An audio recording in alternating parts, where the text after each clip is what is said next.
from folks from Carbonplace, from ICE, and from Bricklayers Asset Management. We'll get an overview of ICE CORSIA Phase 1 futures, contract specifications, rules, trading activity. You get an overview of Carbonplace's multi-registry portfolio management tool, providing access to all CORSIA Phase 1 eligible registries through a single platform. And then a summary or a bit of real-world experience and actionable strategies from market practitioners with step-by-step walkthrough of entering a trade on ICE CORSIA futures and taking delivery. We have some really spectacular people joining us today.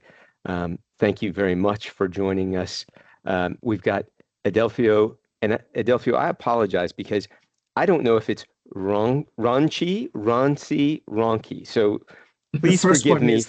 The first attempt was the perfect one. Good. Well, and apologies with that. And Yusuke Ide from Bricklayers Asset Management will also be joining us. And then, of course, my colleague Marie, who heads up sales here at Carbonplace. So without further ado, let me turn it over to Marie and say thank you again for everybody for your incredible patience in this process. Marie? Thank you, Scott. Yeah, thank you, Scott. So just like Scott introduced, we will start with Adelfio explaining the details of the ICE contract. Then we'll move into Carbonplace, and Yusuke will go through the case study and details of what they've achieved. And then we will have a Q&A session. So don't hesitate to keep your question for the end. You can write them down in the chat and Olax will read them or ask them directly as you want. So thank you all again. Adelfio, over to you. Yes, Maria, do you want me to share the slides or you share it and I control it? I'm happy either way, so I can go. Please, Adelfio, go ahead. Okay. Can you see my slides? Yes. Yeah. Okay, good. Let's see if moving to slideshow changes. It shouldn't. Okay. Let me know if there is any problems at any time. So thanks a lot for the kind presentation and for the invitation to the webinar. It's a great pleasure for me to be here to discuss the ICE CORSIA futures, which is part of the bigger ICE environmental portfolio of products, which is made up of futures and options that covers both positive and negative externalities of pollution. And this portfolio, for those who don't know it, is one of the biggest in the world. So trades roughly $1 trillion a year in notional value and roughly 18 billion tons in CO2 equivalent. So we launched the CORSIA Phase 1 futures, so CP1 for shorten it, in October 2023, after an extensive market consultation, which lasted a few months, cover customers from around the world, and was done in two stages, in two parts. The first part of the consultation, we asked our customers questions about different benchmarks we could have launched. And funny enough, we couldn't find an agreement on anything with the exception of CORSIA Phase 1 futures. So we enter into the second stage of a consultation to drill down in the contract specs, so making sure that we got right a few features together with our customers. And that's what you see in the first slide here. This is not, of course, the full contract specs. Reach out to me if you need them or unless you can find them on our website. So the first thing that our customer wanted, they said that they wanted a physically deliverable contract. And that's exactly what CORSIA Phase 1 future does. So at expiry, it delivers CORSIA-eligible emission units that the airlines can use for cancellation towards the CORSIA obligation. And the reason for that is that the customer needed a contract that allowed them to manage both the price risk as well as the delivery risk.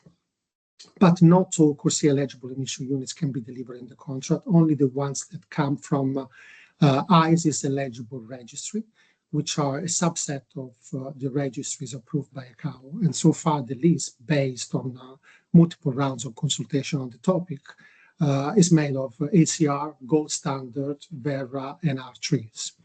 And when it comes to the expiries, DEC 25, DEC 26, and DEC 27 are the available expiries for the contract.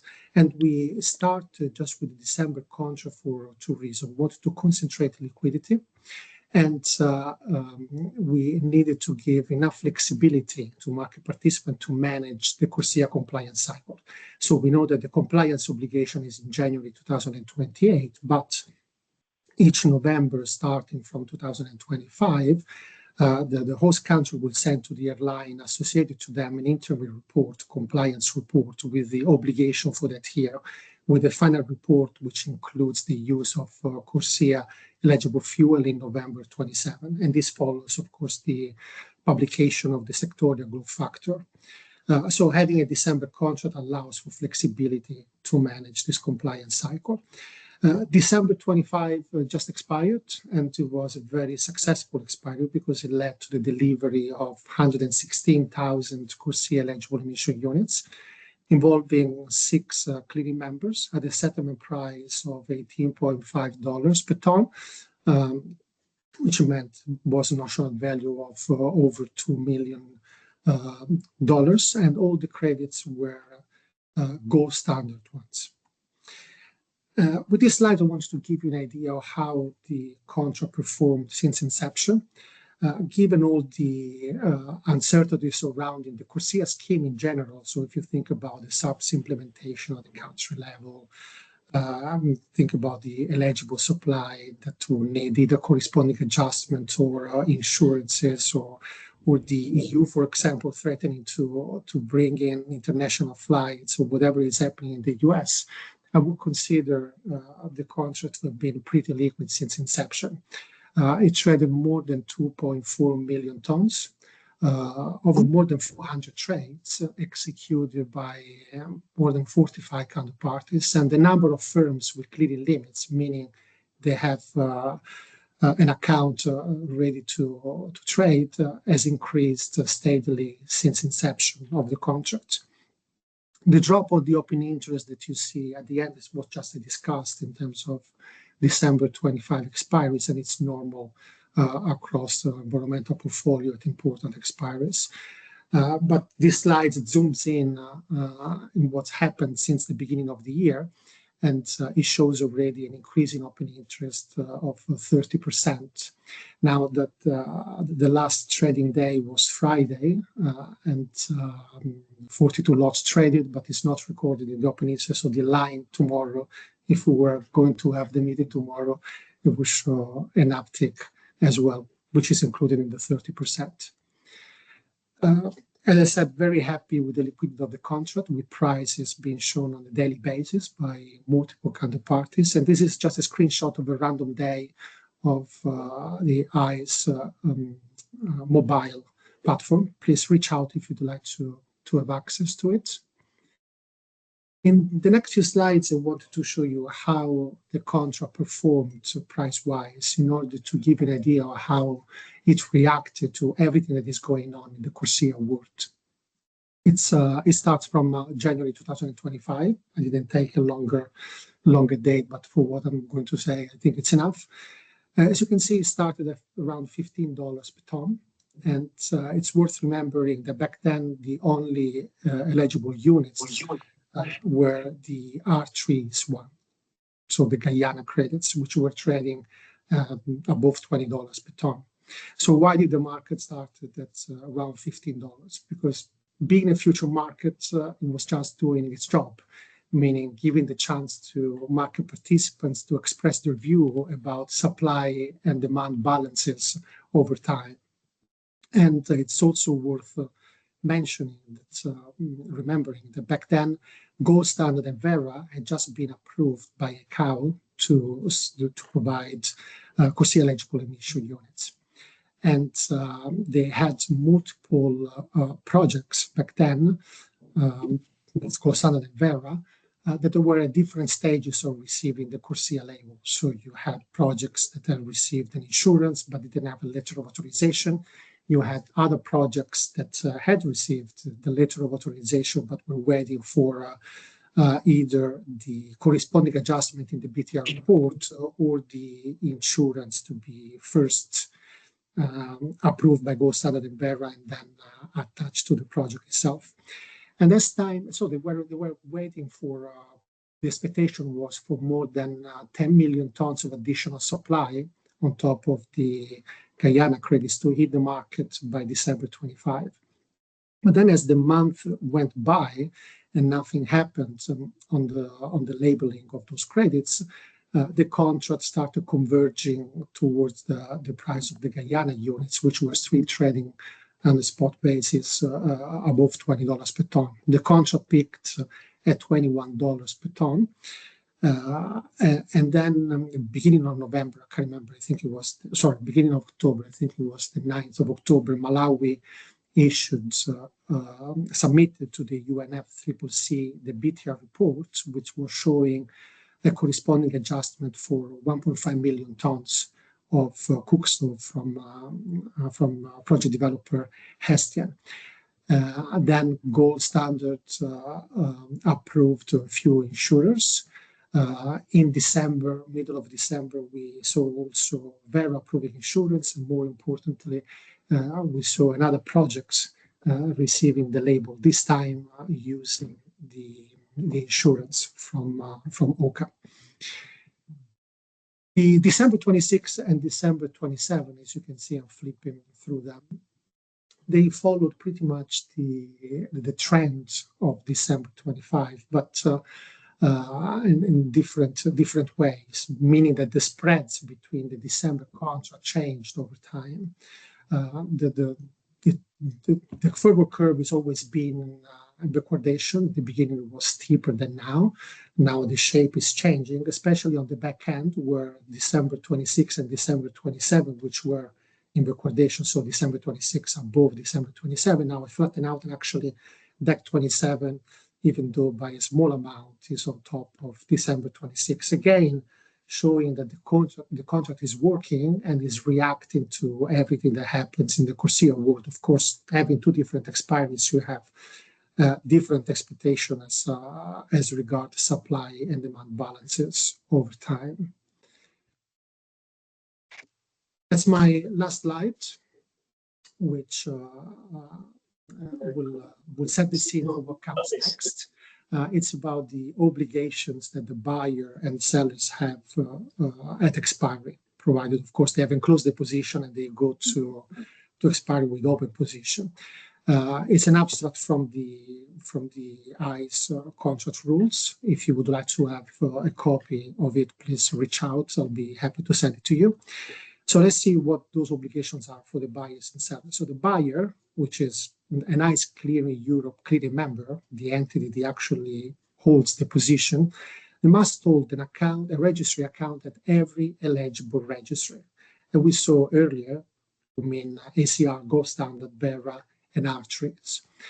They can nominate a transferee. They usually do that. It's the clearing member customer, the one that executed the trade in the first place. But of course, now the obligation is on top of the transferee. So the transferee needs to have an account at every eligible registry. For the seller, that's not the case. The CP1 is a seller's choice futures, meaning that the seller decides what to deliver and from which registry.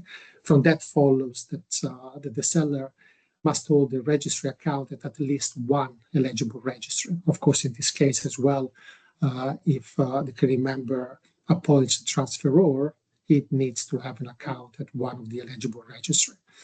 So if either the transferor or the transferee don't have an account in their own name, they will need to nominate an agent, in this case, Carbonplace. So this is the end of my presentation. Thanks a lot for listening, Maria. I think now it's your turn to take it away. Thank you, Adelfio. Stop sharing. Here you go. Thank you. Let's, can you put our slides on, please? Thank you. Sure. Thank you. So thank you, Adelfio, and thank you everyone for joining our webinar. So before going into the details of how Carbonplace supported some of our members into the delivery of the ICE future contracts, I will give to everyone a short background on Carbonplace. So as you may know, Carbonplace has been set up by 9 international banks and provide access and trust to the voluntary carbon markets. Our institutional grade platform is highly flexible and scalable, and our functionalities are built on top of our foundation layer, which is our multi-registry portfolio structure. So indeed, Carbonplace is consolidating and providing access to the registries. We have developed a concept of a sub-registrar that enables our members to hold, own, manage, and retire credits across all the connected registries through one interface and in their own name. It means that when opening a Carbonplace account, members don't need to open individual registry accounts to build and manage a portfolio of carbon credits. In the context of CORSIA, we are supporting all the CORSIA Phase 1 eligible registries, so Vera, SCR, CR, Gold Standard, OP3, GCC, and now Isometric. So through your Carbonplace account, you can receive credits from all 3 registries and build a diversified portfolio. And you can also use Carbonplace to receive delivery of credits from the ICE future contracts. So what was our role in the delivery of the ICE contract? First and simply, Carbonplace acted basically as the registry account of the members. So from their Carbonplace or registry account, the sellers can initiate a transfer of credits to the ICE registry account, and at expiry, the buyer receives credits via registry transfer initiated by ICE registry account to their Carbonplace account. So concretely, what it means is like if you are a seller in this contract, Carbonplace can act as a transfer agent using the ICE terminology. And if you are a buyer, Carbonplace will act as a transferee agent. So for all the steps, your Carbonplace relationship manager will complete the transferee and transfer agent form from your clearing member will ask you to complete. And Carbonplace will monitor any registry activity or movement that happens in the meantime. And once the credits are being received and allocated into your Carbonplace account, your relationship manager will ensure you have access to everything, your credits are in your portfolio, and there's no issue. So that's really as simple as that. So if the great thing about Carbonplace, if you move to the last slide, please, is how simple it is. So you can join Carbonplace in roughly 2 weeks. The steps are hopefully very effective. We have a user agreement and a rulebook that balance really and create this contractual relationship between you, us, and the registries. Then we go through a screening form to perform KYC AML and a quick platform onboarding process and form. So that's really standardized, efficient, and in roughly 2 weeks, you could have all the setup you need to own and hold credits across all these CORSIA registries and more. So I only mentioned the CORSIA-eligible registries. We are now connected to 12 registries, and by the end of January, we're adding 3 more. So we'll have 15 registries that we can support. Also, our only focus here on Carbonplace core offering, our multi-registry portfolio account, but Carbonplace offers modular options and workflow structures that enable more complex setup. So a bank can onboard clients, other sponsored entities, and can trade and settle on their behalf. An advisor can build and manage a portfolio of carbon credits for their clients, with the clients being the legal owner of the credits, and hence de-risking the execution and management of these credits. But for now, I will hand over to Yusuke from Bricklayers, a member of Carbonplace, who has participated in the delivery of the ICE CP1 contract. And if you need any details, more information, I'm very happy to have a conversation after this. Thank you. Over to you, Yusuke. Hi. How do I share this my slide? Can I just do? I can share it with you if you like. Oh, you can help me with this? Yeah. Okay, that'd be great. Yeah, that's it. That's it. Okay. So good afternoon, good evening, depending on where you are.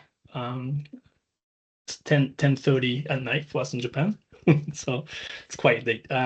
So let me just briefly introduce who we are. We are a Japan-based asset manager. We invest institutional capital into carbon markets.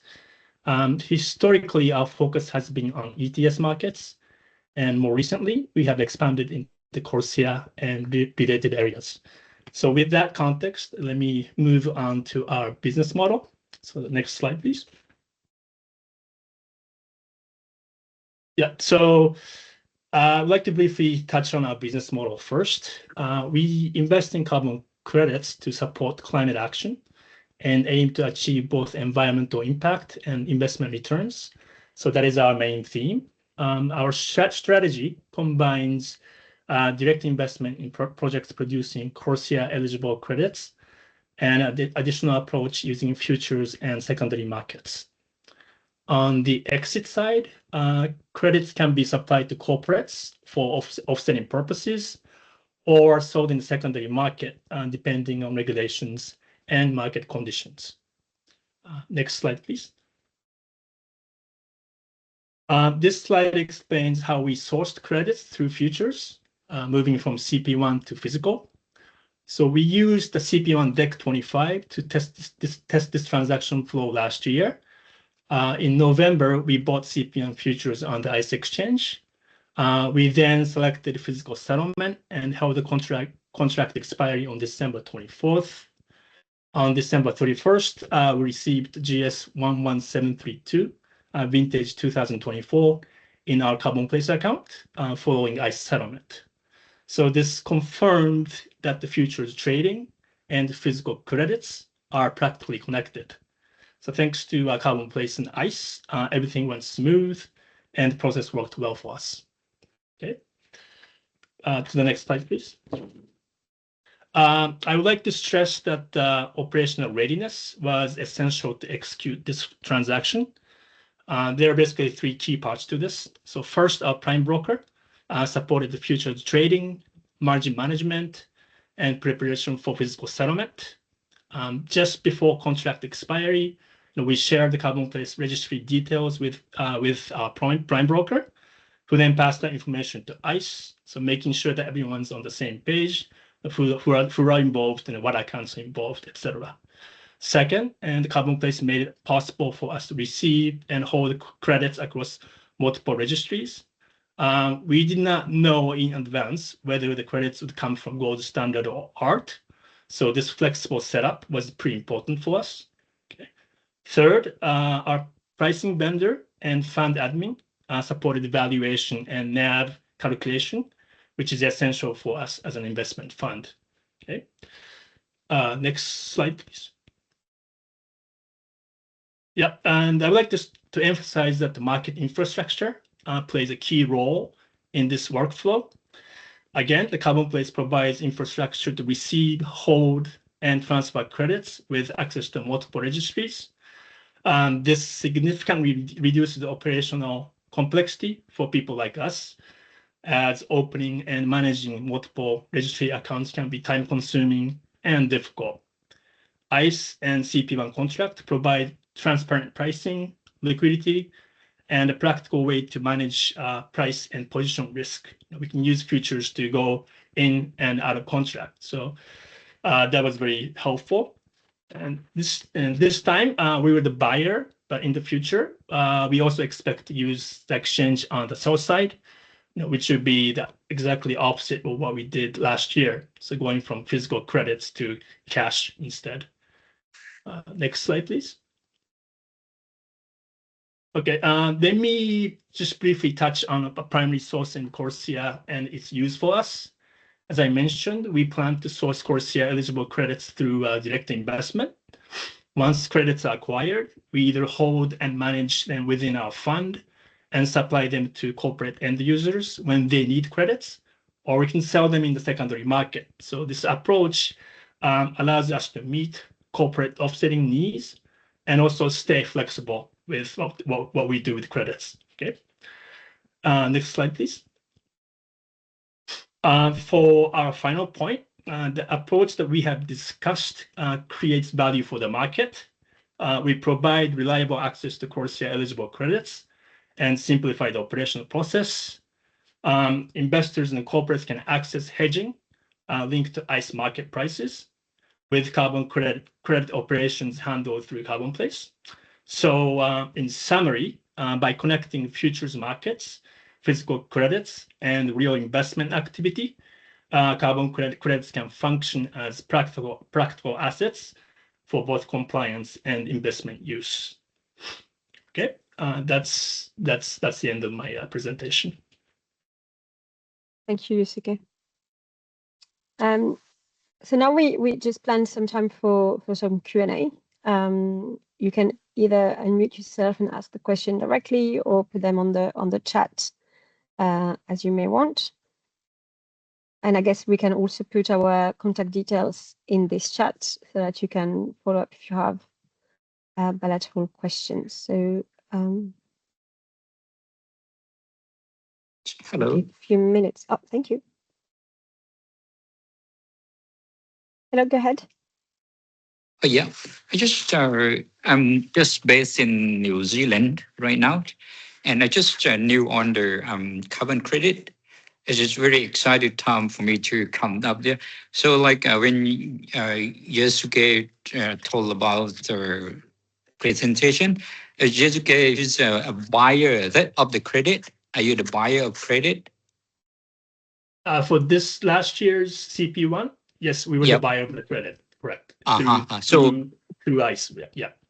Okay. So for us, so if we have like a plantation and we need to get registered and then get things ready, if everything okay, and then we can supply to your organization. Is that correct?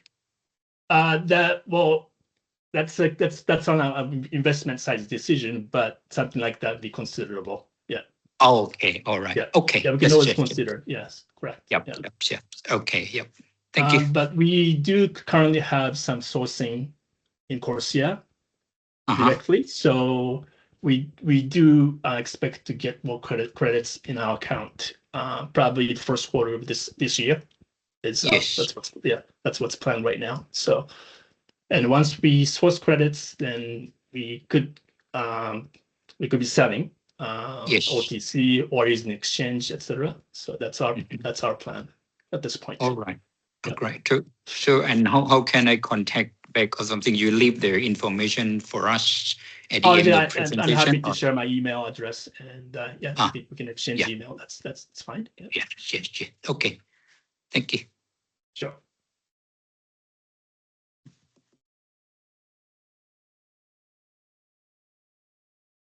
So question, sorry,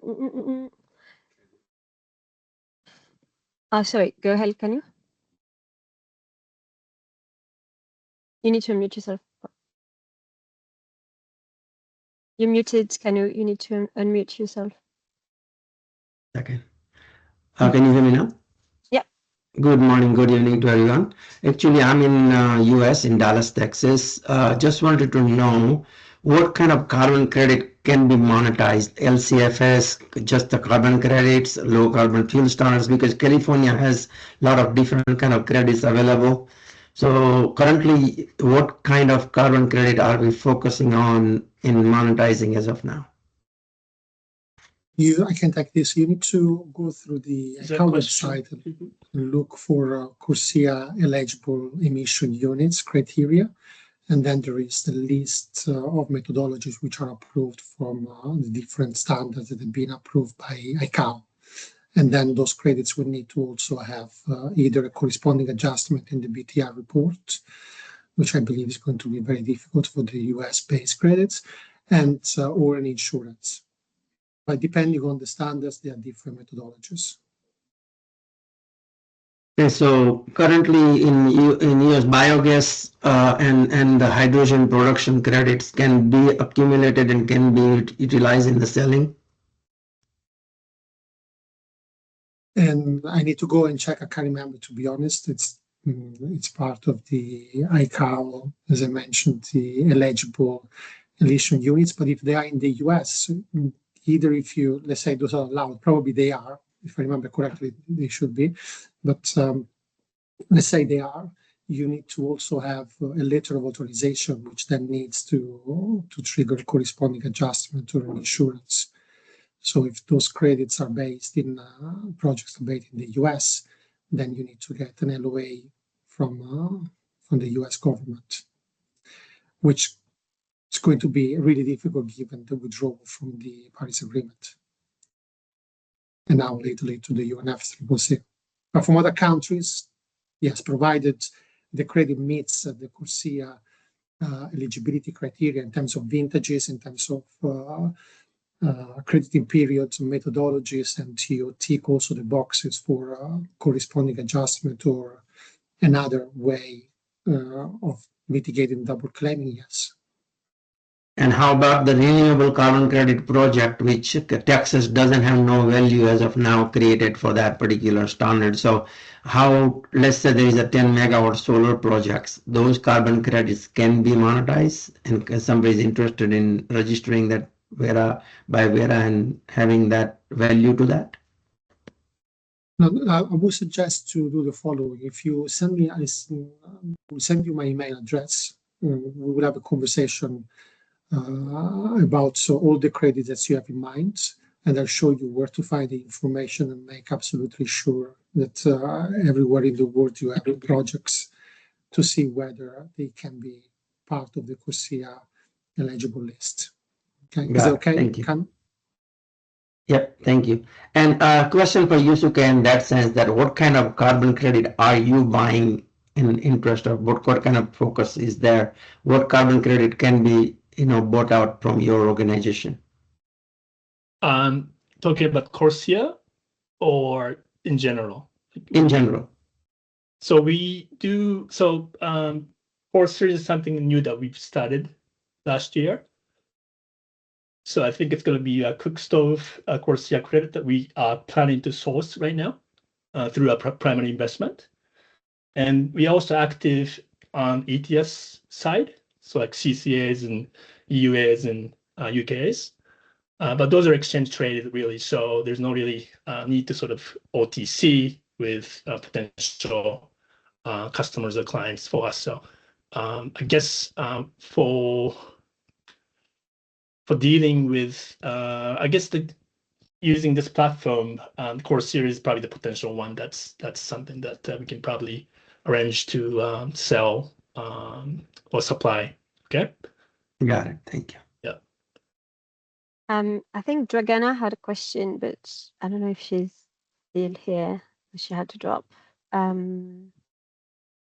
Otherwise, let's move to Green Line. You want to unmute yourself? Yeah. Hi. Hello. I'm trying to open my camera here. Sorry. Just a moment. Okay, it's not to open it. Sorry. I will. May I speak with no camera? Yeah, of course. If it doesn't work. Okay. Thank you. Hello, everybody. I appreciate this meet with Carbonplace. Okay. Then here I'm talking from Brazil. My name is Lucio Lopez. I'm the owner of Green Line. Green Line is now in Brazil. We have more than 100 projects of carbon credits, and we preserve forest, native forest in Brazil. Then now this last November and December, we make one public consult about our new methodology, and now we are making one register in CORSIA, in ICROA to receive the label. For example, yes, the seal of the ICROA, and if somebody in this meet have need some information about our new methodology, we developed this methodology based 100% in satellite data, and we work with satellites with multi and hyperspectral sensors from the American and European space agencies, and now we have conditions to produce carbon credits in high velocity and high technology. And here I'm talking to the people is here within this meet.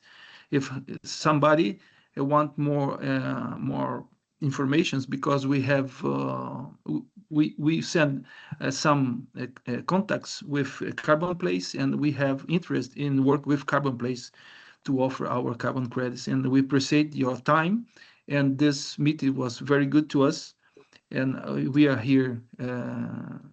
If somebody want to speak with us, is a pleasure. Thank you very much, Madame Marie. Thank you. We'll follow up offline, I'm sure. If no one is asking another question, I can read perhaps the question we have online. So I think this one would be for you, Adelfio. Is there a distinction made on the ICE platform between CORSIA credits that have been correspondingly adjusted versus credits that are eligible as a result of insurance policy being secured? I guess perhaps in... Yeah.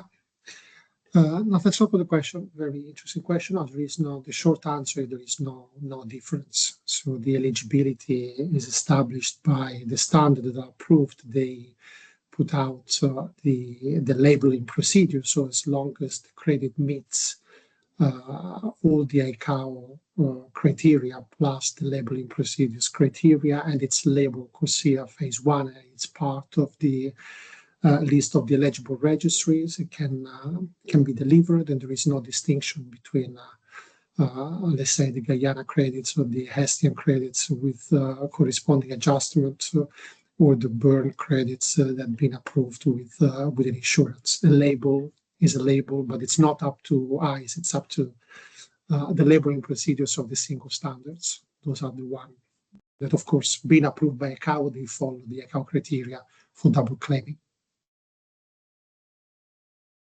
Thank you.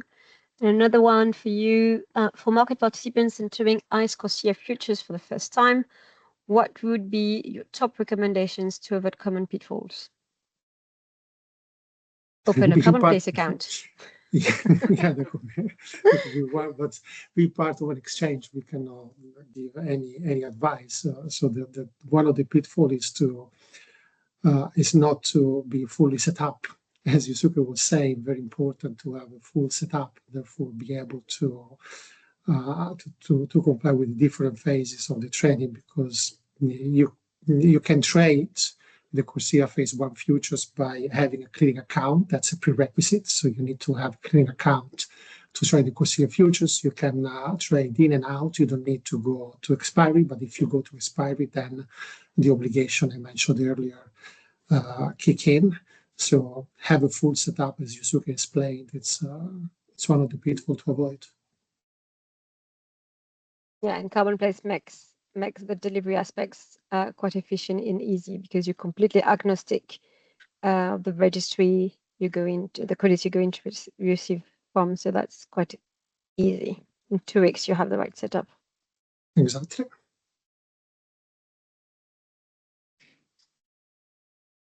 Okay, if there's no more question, everyone has 15 minutes free. Thank you very much, everyone, for joining.